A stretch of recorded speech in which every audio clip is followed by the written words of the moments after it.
Alors, bonjour à toutes et tous. Si vous m'entendez bien, merci beaucoup à toutes celles et ceux qui sont venus aujourd'hui assister à ce colloque, mais aussi en ligne, où je sais qu'il y a des centaines de personnes qui ont suivi ce colloque et qui regarderont vraisemblablement les interventions a posteriori. Je voulais dire évidemment un immense merci à l'équipe de l'Institut La Boétie qui est venue jusqu'ici à Marseille pour organiser ce colloque, à Emma Fourreau avec qui nous avons co-organisé cet événement et qui a sorti aujourd'hui donc un contre-plan pour l'océan.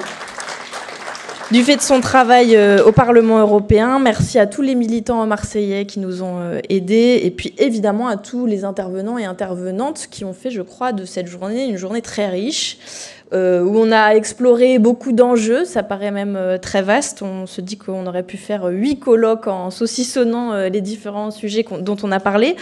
Mais il n'empêche que c'était extrêmement intéressant. Donc moi, j'interviens pour conclure ce colloque avec une double casquette, à la fois coprésidente de l'Institut La Boétie avec Jean-Luc Mélenchon, et puis aussi, comme députée à l'Assemblée nationale, je copréside le groupe d'études sur les terres australes et antarctiques françaises et les grands fonds marins. Donc on a un petit peu parlé notamment avec Anne Choquet, et dont je vais vous reparler dans cette intervention. Donc je voulais vous dire déjà qu'on était très fiers d'être venus à Marseille pour cet événement, qui est donc la plus vieille ville française, qui a donné son nom à notre hymne national, qui a une grande histoire vis-à-vis de la résistance française et qui, avec le 3e port de la Méditerranée, est une ville qui a toujours été tournée vers la mer. Donc c'était pour nous symboliquement très important d'être ici à Marseille aujourd'hui.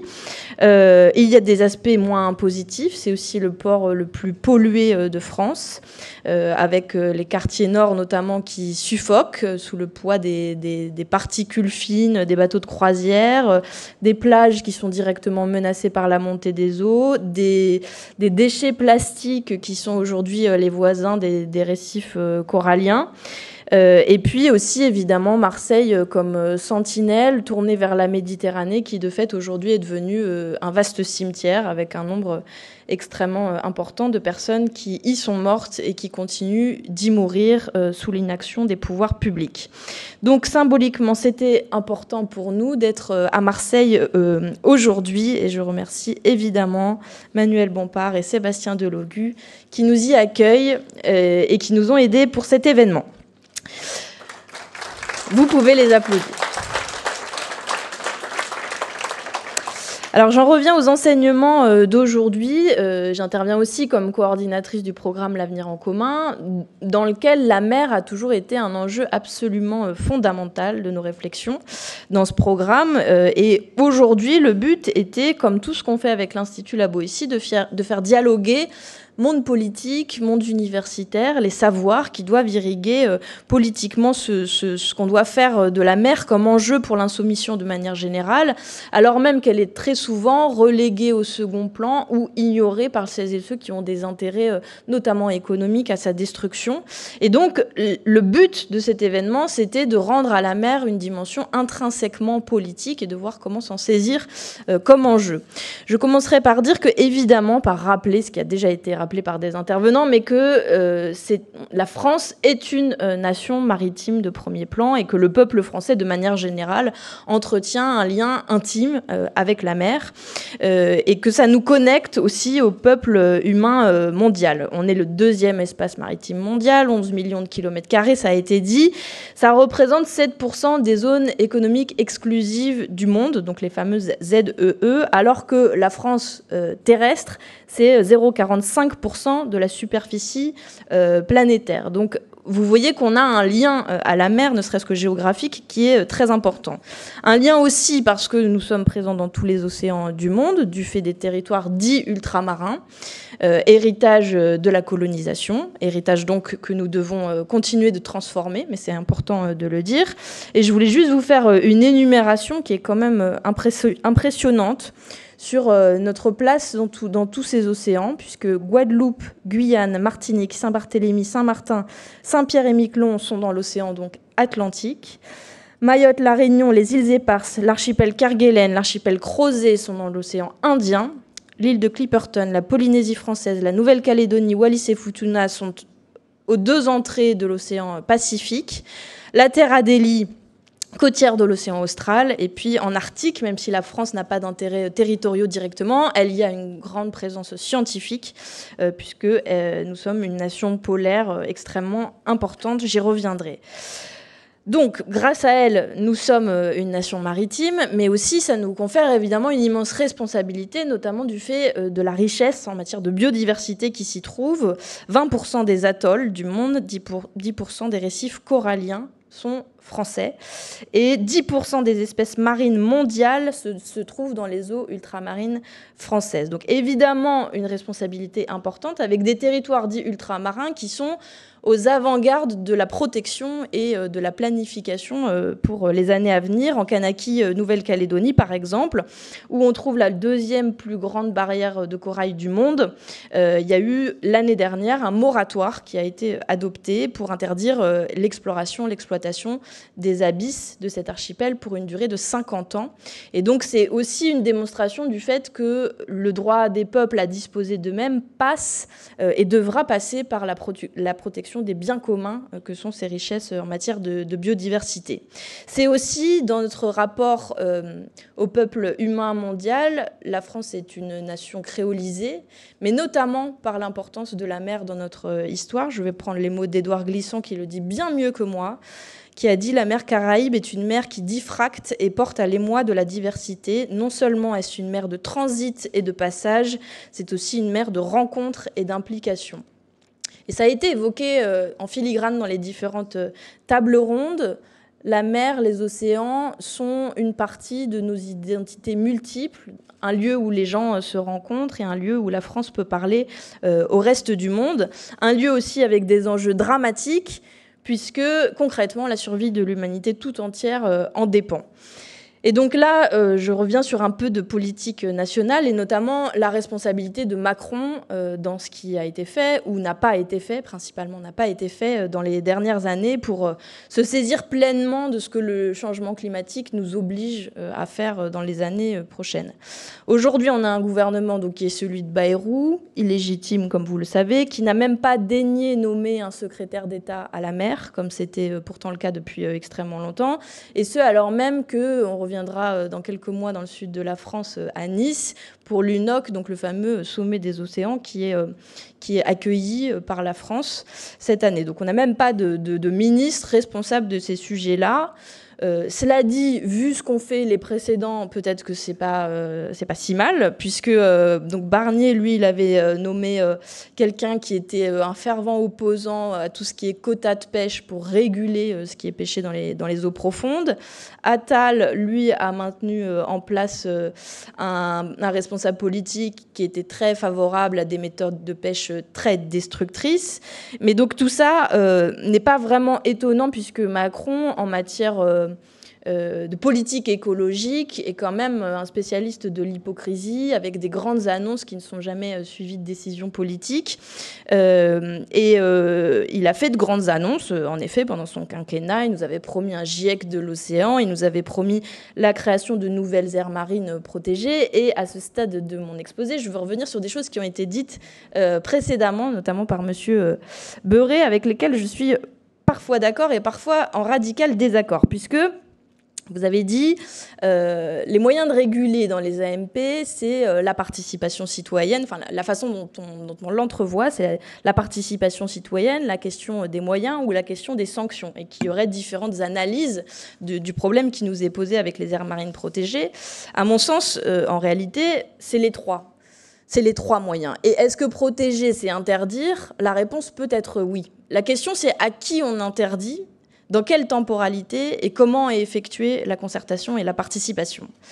Parce que ce sur quoi Alan Poplar a mené la discussion dans la table ronde précédente, en réalité, c'est la question des intérêts économiques qui peuvent s'affronter dans de telles aires marines protégées. Et le grand tabou de la Macronie, c'est s'intéresser et s'attaquer, en réalité, et réguler des grands groupes capitalistes, dont par ailleurs les méthodes de pêche sont extrêmement destructrices, et c'est avéré désormais, et qui est une pêche qui en plus n'est pas rentable économiquement. Donc c'est une absurdité, un système économique économique absolument absurde qu'on subventionne d'argent public. On parle de la pêche là, vous avez bien compris que c'est évidemment transposable à l'agriculture productiviste ou à d'autres domaines. La question, c'est comment la puissance publique peut s'intercaler entre des intérêts privés extrêmement puissants. Comment, au sein d'une même corporation, je prends la question des pêcheurs, qui représente les pêcheurs ? Quel type de pêche est dominante? Et dans ces instances de concertation, qui on a autour de la table? Et malheureusement, on n'a pas majoritairement des représentants de la petite pêche traditionnelle, ou en tout cas les moyens des lobbies de la grosse pêche industrielle sont tellement puissants qu'ils déterminent l'ensemble du débat public. Donc Macron... Le problème sur cette question-là, c'est que jamais, au grand jamais, puisque c'est un dogme néolibéral qu'il poursuit, il ne souhaitera s'interposer devant ses intérêts capitalistes majeurs. Et donc il nous a fait des grandes annonces. En février 2022, donc, il avait organisé un sommet pour la protection des océans. Il s'est vanté à ce moment-là d'avoir triplé la surface des zones de protection renforcée marines, notamment la réserve naturelle nationale des TAF, donc terres australes et antarctiques françaises. Donc très bien, il a triplé la surface, sauf qu'en réalité, dans cette réserve, il n'y a jamais eu de pêche, en tout cas très, très marginalement.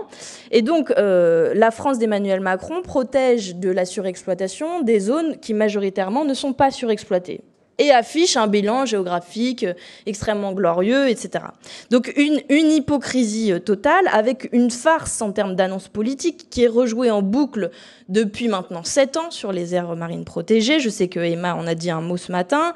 2022, c'était, vous savez, la discussion entre les zones de protection fortes ou les zones de protection strictes. Zones de protection fortes, en réalité, qui ne protègent pas grand-chose, parce que dans les zones de protection strictes, les activités, notamment extractives, sont véritablement interdites. Dans les zones de protection à la française, pas grand-chose n'est interdit.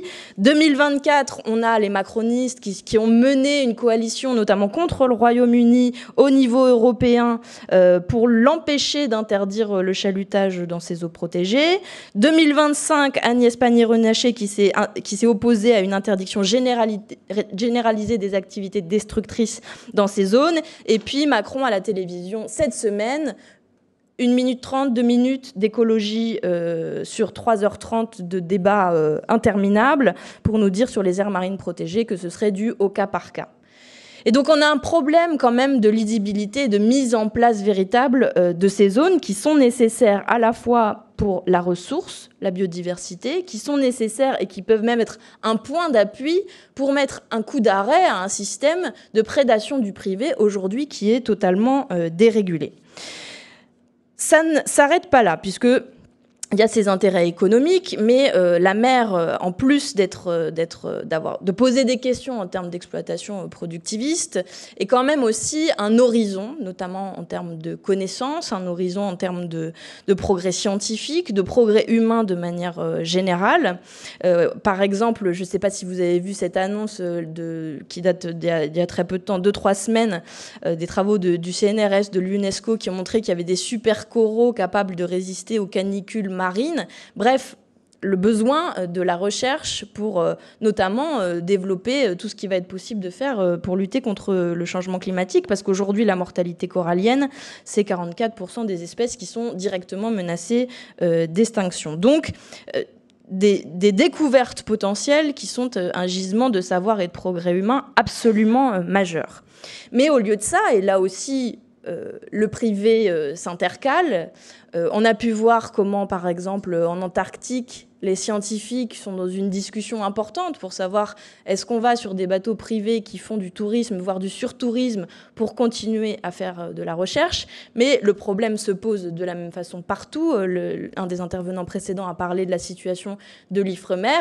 Aujourd'hui, en France, la recherche liée aux océans est soumise à des politiques austéritaires absolument dramatiques qui parfois, dans certains domaines, peuvent carrément la condamner. On n'oublie pas, dans le dernier budget, les 1,5 milliard en moins pour la recherche, pour l'enseignement supérieur et la recherche de manière générale. Donc, de facto, c'est moins de moyens pour l'Ifremer, moins de moyens pour l'IPEV, qui est donc l'Institut polaire français. Un grand gâchis, donc, du fait des politiques austéritaires, un grand gâchis aussi du fait d'un aveuglement en matière de politique industrielle. Ça a été évoqué par plusieurs intervenants, mais le sujet, le questionnement autour du développement des énergies marines renouvelables est un cas d'école, là aussi, de comment la France s'est a malheureusement perdu de certains de ces fleurons industriels indispensables. En 2018, par exemple, il y avait Naval Energy qui voulait ouvrir une nouvelle filière industrielle dédiée aux hydroliennes, puis qui a abandonné le projet. Aucun accompagnement de la puissance publique. 7 ans plus tard, il y a eu les plans de licenciement massif de General Electric pour l'éolien marin. Là aussi, ça menace l'entièreté de la filière. Et donc tout ça n'est pas à la hauteur des défis nationaux et internationaux qui se posent sur comment nous pouvons construire des filières industrielles qui soient à la hauteur du défi énergétique que nous devons relever tous ensemble. Cela dit, et pour faire un point d'étape qui donne de l'espoir, cela dit, je l'ai dit, la mer a toujours été un enjeu absolument central et majeur dans la doctrine insoumise, mais aussi à l'Assemblée nationale et au Parlement européen, nous obtenons des victoires. En tout cas, quand nous n'obtenons pas de victoire, nous menons des batailles. Par exemple, Mathias Tavel, qui travaille énormément, il est élu à Saint-Nazaire pour empêcher la fermeture de sites d'éoliennes marines, qui jusqu'ici, ça tient dans une grande coalition avec les salariés. Par exemple, le travail de Pierre-Yves Cadalin, dont je sais vous avez déjà parlé, mais nous avons gagné une résolution insoumise à l'Assemblée nationale pour créer cet Institut des océans à Brest, qui était donc son initiative. Ici, en action très concrète et en mobilisation aussi avec la population, Sébastien Delogu et Emmanuel Bompard travaillent contre la pollution des bateaux de croisière. Et là aussi, on voit bien dans cet exemple que c'est un affrontement quand même du système capitaliste que nous devons en permanence jouer et rejouer sur tous ces sujets. Et puis, pour ma part, je me suis beaucoup engagée sur la question de l'Antarctique et de la recherche polaire. J'ai eu la chance d'aller à la station Dumont d'Urville il y a un peu plus d'1 an maintenant pour observer comment cette recherche précieuse et indispensable est faite quasiment en bricolant pour les chercheurs tellement il manque de budget, mais qui permet en fait d'observer la dérégulation des courants marins mondiaux qui régulent le climat, d'observer comment les glaciers désormais se déversent dans l'océan austral, modifient la température de l'océan, qui lui-même grignote les glaciers. Bref, cette dérégulation du changement climatique peut être observée là-bas de manière sans équivalent, en tout cas dans le monde. Et aujourd'hui, ces chercheurs subissent des coupes austéritaires que nous combattons à chaque budget, où à chaque budget, les députés insoumis et d'autres ont fait voter des amendements pour pérenniser ces budgets et sortir ces instituts de la crise financière. Voilà pour les enjeux qui ont été abordés aujourd'hui. Ce que nous devons faire maintenant, parce que nous avons évidemment du pain sur la planche, le peuple humain est entièrement lié aux enjeux marins. Je l'ai dit par la géographie d'abord, et d'ailleurs j'aime assez une anecdote qui a été racontée par Bruno David, qui est l'ancien directeur du MNHN, donc Muséum national d'histoire naturelle, qui racontait comment avant les continents formaient la Pangée, et qui racontait aussi comment l'océan était la Panta Lassa, donc un unique et immense océan mondial qui occupait les 2 tiers du globe. Aujourd'hui, nous avons les océans que nous connaissons bien, mais c'est pour dire à quel point l'émergence de la vie est liée aussi à cet enjeu de l'océan sur la planète Terre. Aujourd'hui, on a 2 tiers des gens qui vivent à moins de 100 km d'une côte. En France, c'est 1 personne sur 2. C'est une ressource vitale pour 3 milliards d'êtres humains qui s'en nourrissent, dont 800 millions de personnes qui dépendent entièrement de la pêche pour survivre. Donc c'est un enjeu pour l'humanité tout entière, alors même que nous connaissons très mal encore les océans. Ça a été dit là aussi par une intervenante avant moi, mais je suis allée en Antarctique avec des marins du CHOM, donc c'est le service de cartographie de la défense la défense, enfin de la marine nationale, pardon, qui me disait que 3/4 du plancher océanique n'est pas encore cartographié. Nous ne savons pas à quoi ça ressemble. On connaît moins de 0,001% des grands fonds marins. L'humanité ne connaît que ce pourcentage-là. Et il y a encore 80-90% des espèces marines qui nous sont inconnues. Ça fait aujourd'hui des grands fonds marins un espace plus méconnu que la surface de la Lune. On le dit régulièrement, mais je trouve que c'est extrêmement impressionnant en termes de potentiel que nous avons devant nous. Cela dit, donc, notre survie dépend d'un milieu que nous méconnaissons profondément. Et donc, les Insoumis, nous parlons d'une frontière au sens de... Il y a un intervenant qui a parlé d'interface, nous parlons de frontière au sens de limite et au sens kantien, c'est-à-dire au sens de si nous franchissons cette limite, nous avons des découvertes à faire, et que donc c'est une nécessité de la puissance publique de se tourner vers cette nouvelle frontière, notamment pour la France, du fait des responsabilités dont j'ai parlé un peu plus tôt. Ça nous donne des responsabilités en matière de recherche. Je vous ai dit ce qui se passe à Dumont-d'Urville, c'est la même chose à l'Ifremer. Ça nous donne aussi une responsabilité en matière de coopération internationale, parce que je ne voudrais pas que mon intervention soit centrée franco-française. Ça a été dit par beaucoup d'intervenants. C'est un milieu dans lequel nous avons énormément de coopération internationale. En Antarctique, nous avons une base franco-italienne qui s'appelle Concordia, qui est au milieu du continent, avec qui nous coopérons avec l'ensemble des Européens, mais aussi particulièrement l'Italie. C'est un enjeu aussi pour cet espace que celui de la paix. Là aussi, l'Antarctique est un très bon exemple, un très bon cas d'école, puisque un traité, depuis 1959, en fait un continent entier sur la planète dédié entièrement à la paix et à la science, par un traité international signé par différentes parties. C'est absolument exceptionnel.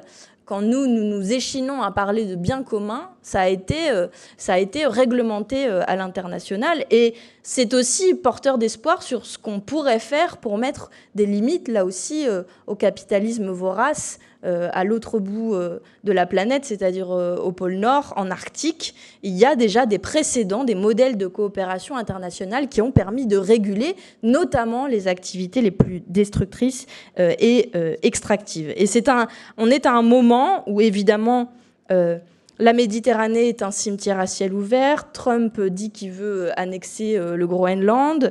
Il y a des rivalités géopolitiques immenses pour les hydrocarbures. Et donc nous assumons de développer une diplomatie altermondialiste écologique liée aux océans, avec des enjeux sur le tourisme, avec des enjeux sur le droit international relatif à la biodiversité marine, avec des enjeux sur le développement d'instruments scientifiques, par exemple le développement d'une sous-station marine permanente qui pourrait nous aider en France, mais aussi avec d'autres pays, à explorer les fonds marins trop méconnus dont je vous parlais à l'instant. Donc vous voyez que notre tâche est très vaste et que nous devons préparer l'avenir. Et là, j'en arrive à la politique nationale et aux décisions de politique publique qui doivent être prises, notamment sur la bifurcation écologique et ses différents aspects opérationnels en matière de politique publique.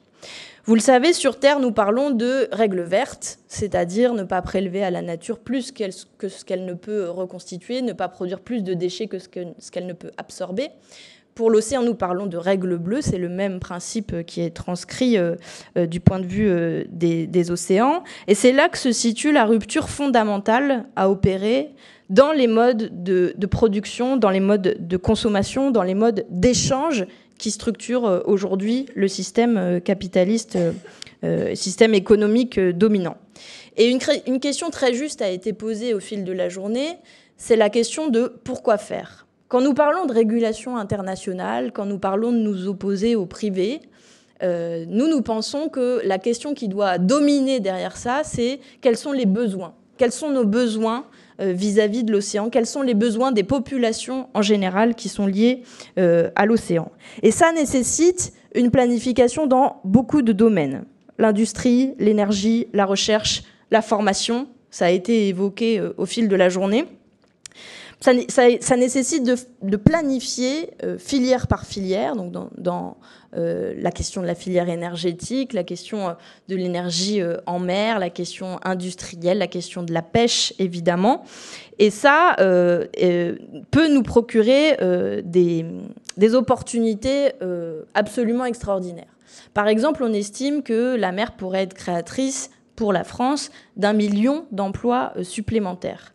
Nous estimons que nous pourrions construire un lycée professionnel dans chaque département littoral ou dans chaque département d'outre-mer pour former les jeunes générations aux métiers indispensables de demain. J'ai visité une fois un lycée professionnel en Charente-Maritime où il y avait une filière de protection des littoraux, où il y avait 19 places et 700 candidatures par an. Parce qu'il y a une appétence chez les jeunes gens pour la protection de ce bien commun qu'est l'océan. Et donc, ça nous donne des opportunités phénoménales en matière de formation, en matière de recherche, là aussi. Et puis, quand on parle d'1 million d'emplois qui peuvent être créés pour la bifurcation notamment maritime, il faut considérer aussi qu'un emploi en mer crée environ 3 emplois sur terre et que donc les enjeux en termes de développement économique sont absolument fondamentaux, là où aujourd'hui les gens qui ont des métiers liés à la mer sont les premiers à pâtir. Les petits pêcheurs sont les premiers à pâtir du fait que les grands groupes de pêche industrielle ne sont absolument pas régulés. Ça nous pose, et je crois que c'est la question qui est revenue centralement toute la journée, ça nous pose fondamentalement la question des enjeux démocratiques, de comment on associe le plus grand nombre aux choix qui doivent être faits pour demain. Et là aussi, il me semble que ça doit nous interroger sur qui aujourd'hui est sélectionné pour participer à ces grands débats. Pourquoi interviennent-ils si tard quand en réalité les projets sont déjà ficelés ? Le niveau de conflictualité est nécessairement élevé quand on vous dit qu'à côté de chez vous va vous être imposé un projet pour lequel vous n'avez jamais été considéré ou on ne vous a jamais demandé ce que vous en pensiez avant. Et donc ça nous pose la question fondamentale de savoir comment opérer cette planification à l'échelon le plus fin possible, in fine, pour accélérer le déploiement des différents projets d'énergie maritime, des différents projets industriels qu'on a évoqués aujourd'hui. Parce qu'aujourd'hui, si le temps est si long, on a parlé d'une dizaine, voire une vingtaine d'années pour voir émerger des projets en France contre 4 ans au Royaume-Uni, c'est parce que les choses ont réellement été faites à l'envers. Pendant très longtemps, la puissance publique, et c'est le cas encore aujourd'hui avec la loi hypocrite d'industrie verte dont l'industrie n'a absolument rien de vert, ça permet d'implanter des projets qui écrasent des zones de biodiversité, qui artificialisent les sols, qui ne produisent rien d'écologiquement soutenable.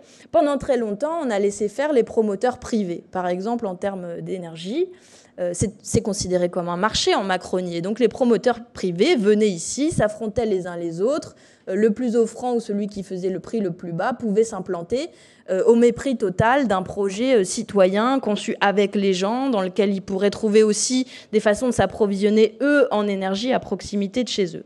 Et donc, nous devrons faire absolument la question inverse. Prendre les choses de manière inverse, c'est-à-dire faire ces concertations en amont, expliquer par exemple la façon dont les paysages énergétiques vont devoir changer. À un moment donné, on avait des paysages énergétiques qui étaient structurés par le charbon. Ensuite, ils ont disparu. Le nucléaire s'est fait complètement invisible sur nos territoires, sauf pour les riverains des centrales nucléaires qui, eux, le voient. Et puis, les paysages énergétiques de demain, avec de l'éolien, du solaire, avec de l'éolien en mer, eux, seront à nouveau modifiés. Et donc, nous devons avoir ce type de débat à l'échelle de la nation, sans oublier les territoires ultramarins qui sont encore plus vulnérables et encore plus dépendants de ce type de choix. Voilà, je ne vais pas faire plus long. J'ai essayé de brasser les différentes questions qui nous ont été posées dans la journée et peut-être les débuts de réponses que nous pensons pouvoir apporter. C'est de coutume, donc je vais terminer avec une citation, en l'occurrence Louise Michel, qui a beaucoup parlé de la mer dans ses mémoires. et qui a dit « Je revois tout cela, je sens l'odeur âcre des flots, j'entends dans les voiles les orgues du vent et le branle-bas et les bruits des manœuvres, l'harmonie devenant une force sans laquelle il leur serait impossible de jeter ou remonter l'ancre. » J'entends là-dedans à la fois la façon dont les humains doivent se lier les uns aux autres pour accomplir les défis immenses qui sont devant nous, et puis aussi la question de l'harmonie, qui est une question majeure dans la doctrine insoumise. Nous parlons d'harmonie entre les êtres humains et avec la nature, et je crois que c'est la question centrale que nous avons essayé d'étudier aujourd'hui dans ce colloque de l'Institut La Boétie. Voilà, je vous remercie à nouveau d'être venus, et je vous dis à très bientôt pour poursuivre nos réflexions.